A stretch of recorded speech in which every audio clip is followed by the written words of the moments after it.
본문 말씀 이사야서 59장 14절에서 20절입니다. 14절입니다. 정의가 뒤로 물리침이 되고 공의가 멀리 섰으며 성실이 거리에 엎드러지고 정직이 나타나지 못하는도다. 성실이 없어지므로 악을 떠나는 자가 탈취를 당하는도다. 여호와께서 이를 살피시고 그 정의가 없는 것을 기뻐하지 아니하시고 사랑이 없음을 보시며 중재자가 없음을 이상히 여기셨으므로 자기 발로 구원을 베푸시며 자기의 공의를 스스로 의지하사 공의를 갑옷으로 삼으시며 구원을 자기의 머리에 써서 구원을 삼으시며 보복을 속옷으로 삼으시며 열심을 입어 겉옷으로 삼으시고 그들의 행위대로 갚으시되 그 원수에게 분노하시며 그 원수에게 보응하시며 성들에게 보복하실 것이라. 서쪽에서 여호와의 이름을 두려워하겠고 에돔 쪽에서 그의 영광을 두려워할 것은 여호와께서 그 가운데 몰려 급히 흐르는 강물같이 오실 것임이라. 여호와의 말씀입니다. 구속자가 시온에 임하며 야곱의 자손 가운데에서 제가를 떠나는 자에게 임하리라. 아멘. 누가복음 19장 28절에서 40절입니다. 28절입니다. 예수께서 이 말씀을 하시고 예루살렘을 향하여 앞서서 가시더니 감나온이라 불리는 산 쪽에 있는 밧게밭 베다니에 가까이 가셨을 때 제자 중 둘을 보내시며 이르시되 너희는 맞은편 마을로 가라. 거리로 들어가며 아직 아무도 타보지 않는 나귀 새끼가 메어 있는 것을 보리니 불어 끌고 오라. 만일 누가 너에게 어찌하여 푸느냐 묻거든 말하기를 주가 쓰시겠다 하라 하시매 보내심을 받은 자들이 가서 그 말씀대로 만난지라. 나귀 새끼를 볼 때 그 임자들이 이르되 어찌하여 나귀 새끼를 보느냐 대답하되 주께서 쓰시겠다 하고 그것을 예수께로 끌고 와서 자기들의 겉옷을 나귀 새끼에 걸쳐놓고 예수를 태우니 가실 때 그들이 자기의 겉옷을 길에 퍼더라. 이미 감난산 멸막길에 가까이 오시니 제자의 온 무리가 자기들이 본 바 모든 등한 일로 인하여 기뻐하며 큰 소리로 하나님을 찬양하며 이르되 찬송하리로다. 주의 이름으로 오시는 왕이여 하늘에는 평화여 가장 높은 곳에는 영광이로다 하니 무리 중 어떤 바리새인이 말하되 선생이여 당신의 제자들을 책망하소서 하거늘 대답하여 이르시되 내가 너에게 말하노니 만일 사람들이 침묵하며 돌들이 소리 지르리라 하시니라. 아멘. 디모데전서 1장 12절에서 17절입니다. 12절입니다. 나를 능하게 하신 그리스도 예수 우리 주께 내가 감사하면 나를 충성되이 여겨 내게 직분을 맡기심이니 내가 전에는 비방자여 박해자여 폭행자였으나 도리어 공의를 입은 것은 내가 믿지 아니할 때 알지 못하고 행하였습니다. 우리 주의 은혜가 그리스도 예수 안에 있는 믿음과 사랑과 함께 넘치도록 풍성하였도다. 미쁘다 모든 사람이 받을 만한 이 말이여 그리스도 예수께서 죄인을 구원하시려고 세상에 임하셨다 하였도다. 죄인 중에 내가 계습니다. 그러나 내가 공의를 입은 까닭은 예수 그리스도께서 내게 먼저 일체 참으심을 보이사 후에 주를 믿어 영생하는 자들에게 본이 되게 하려 하심이라. 영원하신 왕 곧 썩지 아니하고 보이지 아니하고 홀로 하나이신 하나님께 존귀와 영광이 영원무궁하도록 있을지어다. 아멘. 이사야서 59장 14절에서 20절, 누가복음 19장 28절에서 40절, 디모데전서 1장 12절에서 17절, 평화의 왕이란 제목으로 은혜를 받고자 하겠습니다. 자, 첫 번째, 평화의 왕의 구속의 원리입니다.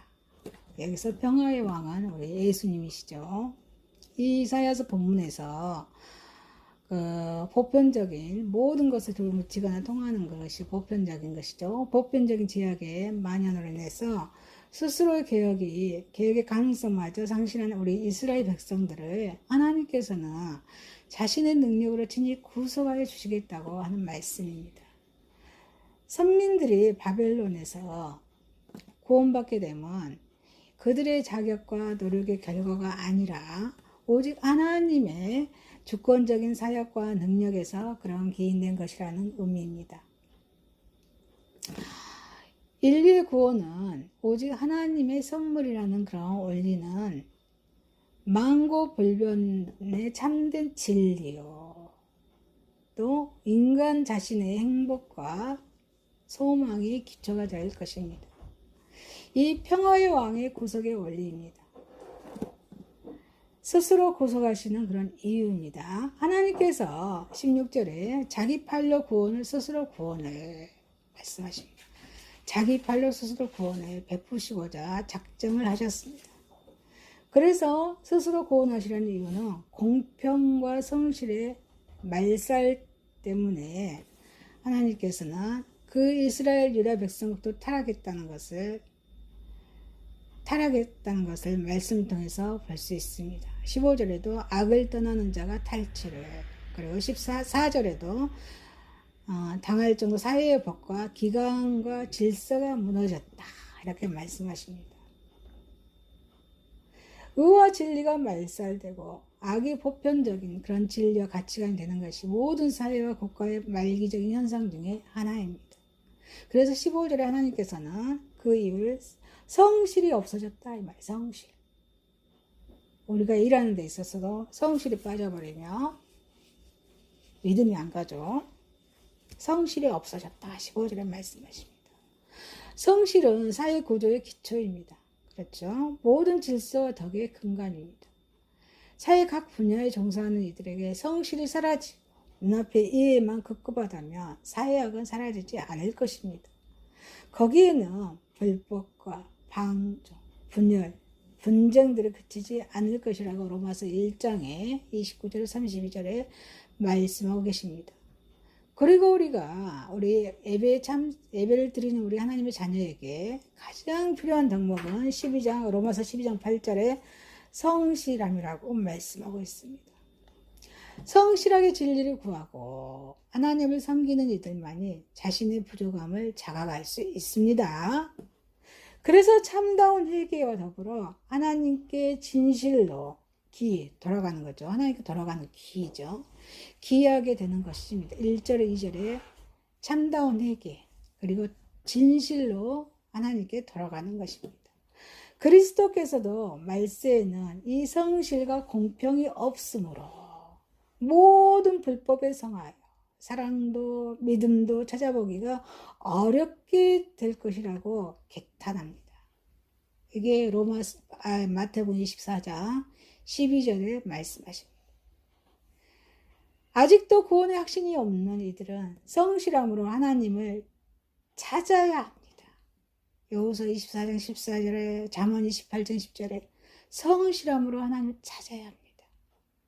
그래서 성도들은 불의가 특세할수록 골로새서 3장 22절에 오직 주를 두려워하여 성실한 마음을 가짐으로 범사에 임할 것입니다.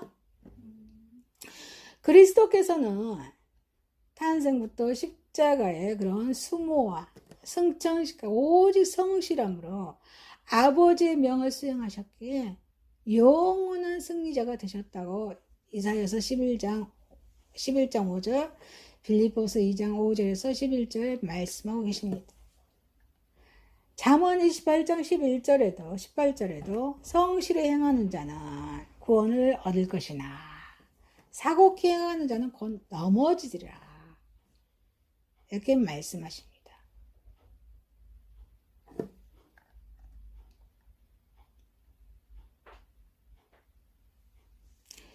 자, 하나님께서 우리를 구속하는 이유 중에서 공평과 성실이 말살되었고, 그 다음에 합당한 인간이 없었습니다. 합당한 인간이 없었기에 우리를 구속하려고 하나님께서 하셨습니다.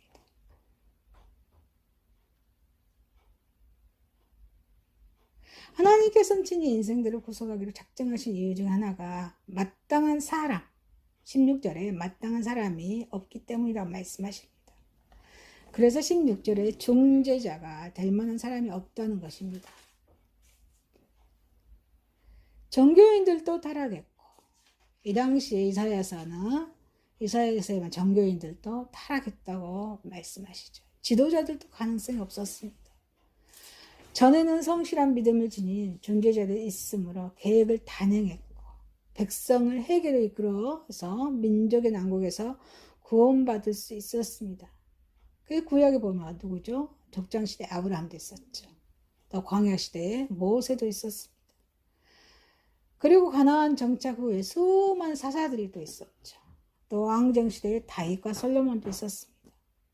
그리고 분열시대의 히스기야 왕도 그러한 중재자들입니다. 그러나 지금은 로마서 3장 12절에 다 치우쳐 한 가지를 무익하게 되어 구원의 연명도 바랄 수가 없게 된 것입니다. 그러나 우리 그리스도께서는 이 땅에 성육신, 하나님이시면서 인간의 몸으로 오신 성육신이죠. 이 땅에 성육신 하셔서 우리와 같은 인간으로 오사 영원하고 의로우신 중재자가 되셨습니다. 그러므로 오직 이 그리스도 인격과 십자가의 대속의 방법만이 인생의 구원의 그런 능력과 제임을 우리는 인정해야 할 것입니다.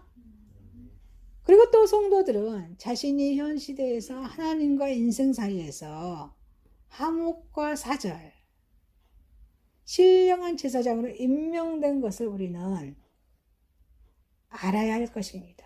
그래서 우리는 성도예요. 성도. 성스러운 하나님의 자녀라 이 말이에요. 이게 우리 하나님의 자녀, 우리 몸을 함부로 해서도 안 된다는 것입니다. 이를 위해서 하나님과 이웃에게 참다운 인간의 모습을 보여줘야 할 것입니다. 평화의 왕의 구석에 올립니다. 왜 하나님께서 이렇게 구속을 해주셨을까요? 자, 구속의 방법으로 의로 여기시기 때문입니다. 하나님께서는 16, 17절에 자기를 의로 의지하사 의로 호심경을 이렇게 삼으셨다고 말씀하십니다. 그래서 인류를 구속하시겠다고 하셨습니다. 불의와 싸우시되 무력이 아닌 그리스도의 인격으로 권세를 삼으시겠다는 의미입니다. 진실과 의는 성도의 가장 큰 북이라고 고린도후서 6장 7절에 말씀하십니다. 뭐가 가장 큰 북이에요? 진실과 의가 가장 큰 북이라고 말씀하십니다. 그리스도의 의 앞에서 사탄도 대적자도 사망을 이길 수가 있어 없어요? 없습니다. 자, 평화의 왕의 그런 구속에 올릴 방법으로 그 다음에는 의로 이기셨고 그 다음에 지혜로 성취하셨습니다. 17절에 구원을 투구로 삼으셨다고 말씀하고 계십니다. 투구는 전사의 용명의 상징이고 안전의 도구입니다. 우리 그리스도께서는 사탄의 성을 정리하시되 온유와 희생의 십자가로 성취하셨습니다. 이게 골로새서 2장 15절에 말씀하고 계십니다. 성도가 어두운 세상에서 궁극적인 승리를 취하려면 십자가의 사랑과 지혜로 행해야 할 것입니다. 자, 그 다음 우리 주님은 온 생애를 위해서 열심히 봉사하셨습니다. 그리고 승천하신 이후에도 성령님을 보내시고 또 세상 끝까지 우리를 보호해 주시겠다고 말씀하고 계십니다. 그래서 성도는 모든 일에 열심히 행하며 유정의 미를 거둬야 합니다. 자, 사랑하는 성도 여러분, 평화의 왕의 구속의 원리였습니다. 자, 구속의 방법으로 우리 평화의 왕 예수님께서는 우리를 의로 여기시고 의로 이기셨습니다. 그리고 지혜로 성취하셨습니다. 그리고 또 열심히 행하며 열심히 내 삶과 가정과 직장의 삶의 터전에서 열심히 행하며 유종의 미를 거둬드시기를 소망합니다. 두 번째입니다. 평화의 왕을 영접하려면 우리는 어떻게 해야 할까요? 평화의 왕을 예수님을 영접하려면 우리는 예수님 우리 죄를 십자가에 죽으시고 3일째 부활하신 그 예수님을 다 영접하셨습니다. 그리고 우리는 날마다 예수님을 영접하려면 말씀을 먹어야 한다는 것입니다. 어떻게 할까요? 자, 우리 주님께서는 시몬의 집에서 안식일을 보내십니다. 요한복음 11장에. 자, 안식일을 보내신 후에 야자나무의 동네 그런 백박에 이르러서 최후 예루살렘에 입성을 준비하도록 제자들에게 명하셨습니다. 이방인들을 위해서 복음서를 기록한 누가는 의사였죠. 누가복음과 사도행전을 기록했습니다. 자, 이방인들 향해서 복음을 쓴 우리 누가는 나귀 새끼를 필요로 하시는 주님의 뜻에 타 복음서는 달리 구약적인 배경을 언급하지는 않았습니다. 그러나 주님께서는 자신의 메시아적인 그런 성격과 그 의지를 제자들과 만민에게 분명히 계시하기 위해서 나귀 새끼를 풀어 끌고 오라고 30절에 하셨던 것입니다. 이제 본문을 통해서 어떻게 해야만 평화의 왕 그리스도를 우리 삶에 모실 수 있을까? 그 축복에 참여할 수 있을까? 한번 우리 은혜를 나누고자 하겠습니다. 평화의 왕을 영접하려면 먼저 어떻게 해야 돼요? 하나님의 말씀이 진리의 말씀에 순종해야 합니다. 막연한 요구에도 응해야 한다는 것입니다. 제자들은 주님께서 32절에 그 말씀하신 대로 32절에 건너편 마을로 가서 나귀 새끼의 주인을 만났다고 했습니다. 나귀 새끼를 끌고 오라는 주님의 명령은 28절 30절이죠.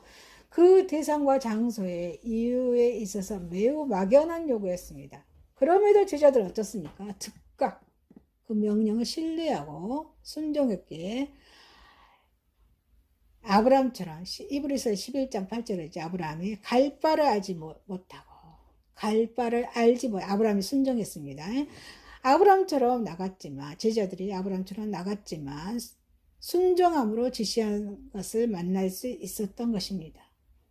이와 같이 우리가 하나님의 진리에 신뢰할 수 있어야만 진정한 평화를 얻을 수가 있는 것입니다. 때로는 진리가 구시대적인 것 같고 불합리하며 모순된 것처럼 보이기도 하지만 그것은 단지 우리의 사고와 지혜가 불완전하기 때문입니다. 오직 순종으로 신뢰하는 자만이 그 진리 안에 숨겨진 평화의 경륜에 참여할 수가 있습니다. 아니십니까? 진리 안에 숨겨진 평화의 경륜에 참여할 수 있습니다. 순종하고 신뢰하는 자가 참여할 수 있습니다. 자, 그래서 평화의 왕을 영접하려면 우리는 진리에 순종해야 합니다. 그리고 또 협력해야 합니다. 협력해야 합니다. 아멘이십니까? 협력해야 한다는 것입니다. 제자들은 그 말씀대로 주인에게 전하자 나귀의 주인도 기꺼이 응낙을 하였습니다. 어떤 사람은 그 주인을 베다니의 나사로로 보고 요한복음 12장 1절 3절에 나사로를 본 사람도 있습니다. 그 주인을 또 그 주인을 이미 주님과 언약이 되었을 것으로 추측한 사람도 있습니다. 그러나 이름 없는 자기 백성을 아시는 우리 주님의 전지전능하신 그런 통찰력 우리는 상기해 볼 때 요한복음 1장 47절 48절 말씀을 볼 때 이 나귀 주인들은 구약에 기록된 메시아를 위해서 늘 기도하고 있었던 사람들을 해석하면 우리는 타당할 것입니다. 또 누가는 그 나귀의 주인을 복수로 기록한 것을 볼 때 주님의 제자들의 요구에 다툼 없이 한뜻이 되어서 협력한 그들의 믿음이 얼마나 고상했던가를 우리는 알 수가 있습니다. 이와 같이 온전한 평화를 우리가 진리 안에서 믿음으로 모든 일에 서로 협력할 때 어때요? 협력할 때 얻을 수 있는 것입니다. 그래서 각자의 이해만을 추구하고 타인의 의사를 불신하고 목사라는 곳에는 늘 다툼과 모든 악한 일만이 있을 뿐입니다. 자, 평화의 왕을 영접하려면 그 다음에 우리는 또 진실함으로 지켜야 합니다. 어떻게 해야 돼요? 진실함을 지켜야 한다는 것입니다. 주님의 이름으로 행해야 한다는 것입니다. 주님의 이름으로 행해야 한다는 것입니다. 내 힘으로는 얼마든지 할 수 있죠. 그렇지만 주님의 이름을 해야지만이 우리는 진실함으로 행했다고 볼 수 있습니다. 제자들은 나귀의 주인들의 물음에 주께서 쓰시겠다고 34절에 했습니다. 주께서 쓰시겠다고 했습니다. 자신들의 수단과 지혜를 앞세운 것이 아니라 누구의 이름을 앞세워요? 예수님의 이름 안에서 일을 한 것입니다.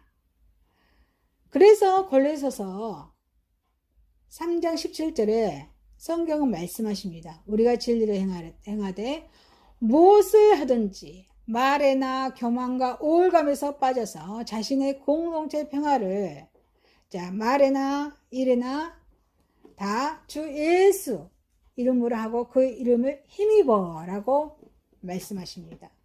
우리는 어떻습니까? 자주 독성, 교만, 우월감에 빠져서 자신의 공동체 평화를 깨뜨릴 우려가 있기 때문입니다.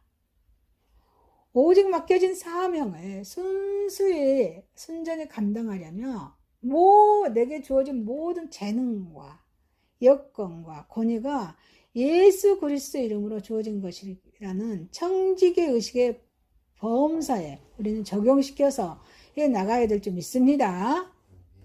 자, 아름다운 꽃이 썩으면 가장 추악하듯, 그러죠? 꽃이 썩으면 추악하죠.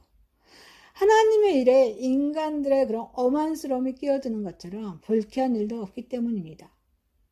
자, 여러분, 그럼 우리가 평화의 영을 영접하려면 그 다음에 진실함으로 지켜야 하는데 주님만을 위해서 행해야 한다는 것입니다.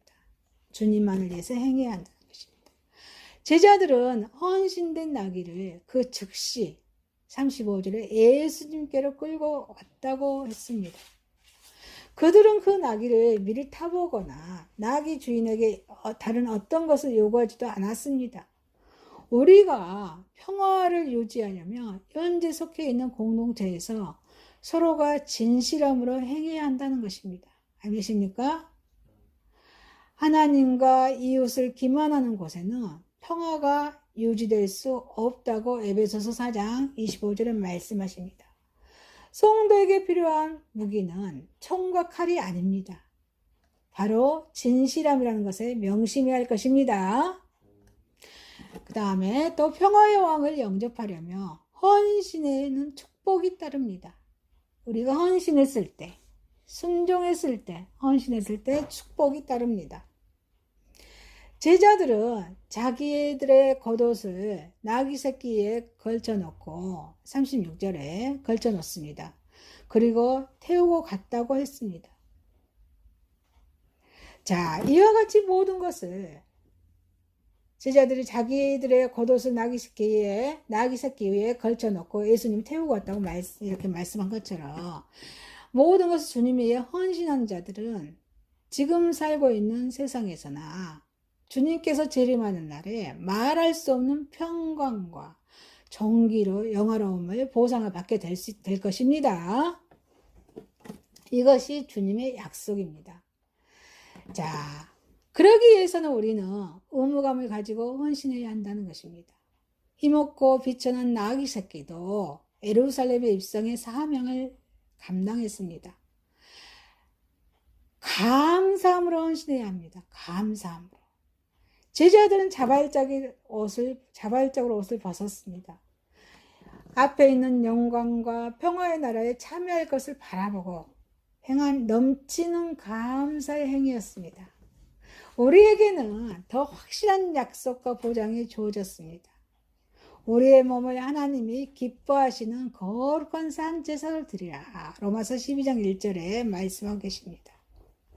사랑하는 성도 여러분, 평화의 왕을 영접하려며 우리의 말씀에 순종하고 진실함으로 지키며 무슨 일에든지 헌신하시길 주님 이름 소망합니다. 자, 세 번째입니다. 평화의 왕의 은혜입니다. 은혜입니다. 은혜는 거저 주시는 거죠. 이 사도 바울은 디모데전서 1장 13절에 고백합니다. 이 바울은 해방자였다고. 핍박자였다, 폭행자였다고 이렇게 고백합니다. 이 사도 바울은 바울이 변하기 전에 사울이었죠. 그 이름 잔인한 박희자였습니다. 그런 그의 마음이 스스로 죄인 중에 괴수라고 15절에 말씀하고 계십니다. 이 죄인 중에 괴수라고 고백하기 전까지 깨어지고 사도 바울은 변화되었습니다. 이 변화되기까지 그것은 주님의 바로 은혜였습니다. 그는 지금 사랑하는 아들의 믿음의 아들 디모데에게 디모데전서 1장 11절에 말씀하십니다. 복되고 하나님의 영광의 복음을 따라서 진지하게 교훈하면서 그 복음 속에 나타나 있는 주님의 은혜가 얼마나 크고 또 귀한 것인가를 고백적으로 진술하고 있는 것입니다. 메마른 감사, 메마른 마음, 메마른 감사를 잃은 사람들의 마음들은 이 놀라운 주님의 은혜를 깊이 생각해야 합니다. 평화의 왕의 은혜입니다. 주님의 은혜는 풍성한 것입니다. 사도 바울은 14절에서 우리 주의 은혜가 그리스도 예수 안에 있는 믿음과 사랑과 함께 넘치도록 풍성하였더라. 넘치도록 풍성하였더라 말씀하십니다.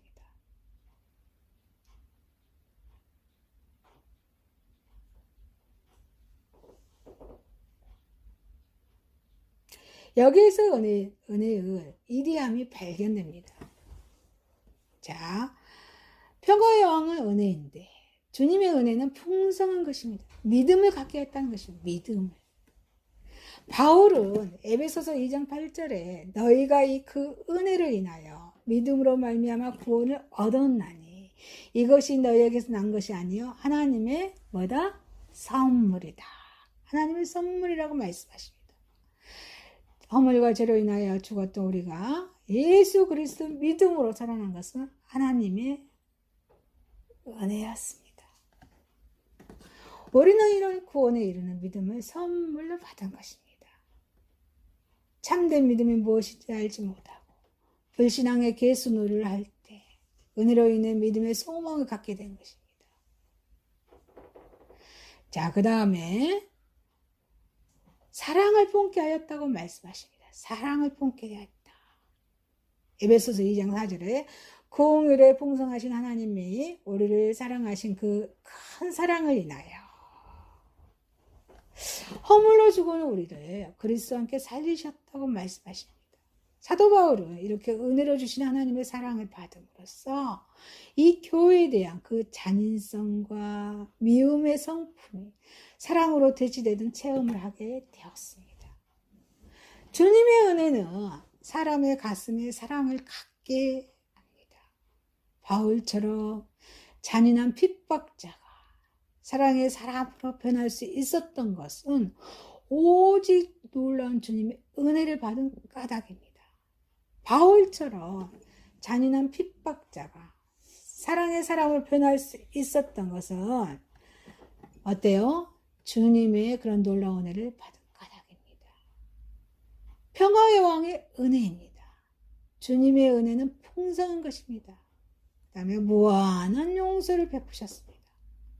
사도 바울이 주님의 은혜를 통해서 믿음과 사랑과 함께 넘치도록 풍성히 받은 놀라운 체험은 죄인 괴수를 용납해 주시는 주님의 그러한 사유하심이었습니다. 용서하시는 주님의 은혜는 제한이 없을 만큼 넓고도 큰 것이었습니다. 이 용서야말로 바울 사도가 일생 동안 죽도록 충성해도 스스로 부족하게 여기게 한 원동력이었습니다. 하나님은 선하심과 인자하심이 무한하시다고 시편 107편 1절에 말씀하고 계십니다. 그와 같은 그의 용서하심은 제한이 없고 풍성하십니다. 그의 용서에는 용서 못할 죄가 없습니다. 사도 바울을 감동시킨 이 용서하시는 풍성한 은혜는 지금도 그 흐름을 멈추지 않고 온 인류 가운데 역사하고 있습니다. 평화의 왕의 은혜입니다. 평화의 왕의 은혜는 복음이 충만하게 나타났습니다. 복음이 충만하게 나타났습니다. 이 복음 무엇입니까? 예수님입니다. 복음은 성경 66권, 성경 하나님의 말씀입니다. 복음이 충만하게 나타났습니다. 주님의 은혜는 바로 이 복음 안에 충만하도록 나타나 있습니다. 이 진순 하나님의 구원의 은혜에 대해서 사도 바울이 체험한 사실을 근거하고 있습니다. 복음의 요약은 그리스도의 오심입니다. 사도 바울은 복음의 내용을 15절에서 간결하게 요약했습니다.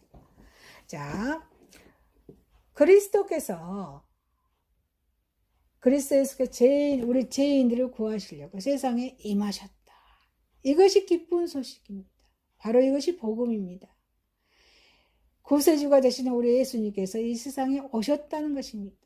인류의 구원을 위해서 고대하던 메시아도 오셨다는 것입니다. 그리고 예수님은 구원을 완성하셨다. 늘 말씀하시죠. 하나님 구원을 계획하셨고 예수님 구원을 완성하셨다. 그래서 이사야서 9장 6절에도 구원을 예언에 성취하셨다고 말씀하십니다. 복음의 요약은 그리스도가 오신 것을 죄인을 구원하시게 오셨다는 사실입니다. 죄인된 인간은 아무도 자신을 구원할 수 있어요, 없어요? 구원할 수가 없습니다. 그러나 우리 주님은 오셔서 우리가 아직 연약할 때까지 경건치 않은 자를 위해서 죽으셨습니다. 아멘이십니까? 우리가 아직 죄인 되었을 때 우리를 위해서 죽으셨습니다. 우리가 원수 되었을 때 우리를 위해서 죽으셨습니다. 로마서 5장 10절에 말씀하시죠. 그래서 하나님과 화목되게 하셨고 그래서 우리가 구원을 얻은 것입니다. 평화의 왕의 은혜입니다. 평화의 왕의 은혜는 복음에 충만하게 나타났습니다. 그리고 또 복음은 모든 사람이 받을 만한 소식입니다. 그래서 이방인들을 향해서 우리는 복음을 선포해야 한다는 것입니다. 내 가족에 믿지 않는 자를 위해서 선포해야 한다는 것입니다. 나만 예수 믿고 천국 가면 안 된다는 것입니다. 사도 바울은 복음이 모든 사람이 받을 만한 소식이라고 하였습니다. 15절에 말씀하시죠. 그래서 복음에 대한 그 입장을 이렇게 천명했습니다. 자, 로마서 1장 16절입니다. 내가 복음을 부끄러워하지 아니하노니 이 복음은 모든 믿는 자에게 구원을 주시는 하나님의 능력이 됩니다. 나만 예수를 믿으면 안 된다는 것입니다. 모든 사람이 예수님 믿을 수 있도록 내 입을 통해서 전해야 될 줄 믿습니다. 이 복음을 받는 자는 놀라운 축복을 받습니다. 내가 만일 내 입으로 예수를 주로 시인하여 내 하나님께서 그를 죽은 자 가운데서 살리신 것을 내 마음으로 믿으면 구원을 얻으리니 사람이 마음으로 믿어 의에 이르고 입으로 시인하여 구원을 얻으리라. 로마서 10장 9절 10절 말씀하고 계십니다. 평화의 왕의 은혜입니다. 평화의 왕의 은혜는 복음을 충만하게 나타냈습니다. 그리고 또 죄인 중에 계수도 복음을 통해 구원받습니다. 바울 사도가 주의 은혜에 감사하고 또 감격한 것은 그리스도 예수를 보내주셨어. 자신과 같은 죄인 중에 계수도 구원의 은혜를 받게 하여 주신 사실 때문입니다. 여기에 내포되어 있는 그가 하고 싶은 말은 누구인들 주님의 은혜를 못 받은 자가 있겠느냐 말입니다. 16절에 주님의 은혜는 지금도 저와 여러분 가운데 넘치고 있습니다. 사랑하는 성도 여러분, 평화의 왕의 은혜는 풍성하고 복음에 충만하게 나타났습니다. 우리 죄를 위해서 십자가에 죽으시고 3일 만에 부활하신 평화의 왕의 은혜에 감사하시기를 소망합니다. 기도드리겠습니다. 말씀을 마치겠습니다. 평화의 왕의 구석에 올렸습니다. 평화의 왕의 영접하려노입니다. 평화의 왕의 은혜입니다. 기도드리겠습니다. 사랑의 하나님 아버지, 평화의 왕의 구석의 방법으로서 하나님께서는 평화의 왕을 의로 이기시고 지혜로 성취하셨고 열심으로 행하여서 이종의미를 잘 거둬들이게 하셨습니다. 우리도 이와 같이 이종의미를 잘 거둬들이게 하시고 평화의 왕을 영접하게 해서 우리의 진리의 말씀인 하나님 말씀 순종케 하시고 진실함으로 우리가 잘 지켜서 무슨 일이든지 우리가 가정에서 직장에서 사회에서 어느 곳에 있든지 간에 헌신케 하여 주옵소서. 평화의 왕의 은혜의 풍성하며 복음에 충만하게 오신 것처럼 예수 그리스도의 그 은혜에 감사하게 하여 주옵소서. 예수님의 이름으로 기도드리옵나이다. 아멘.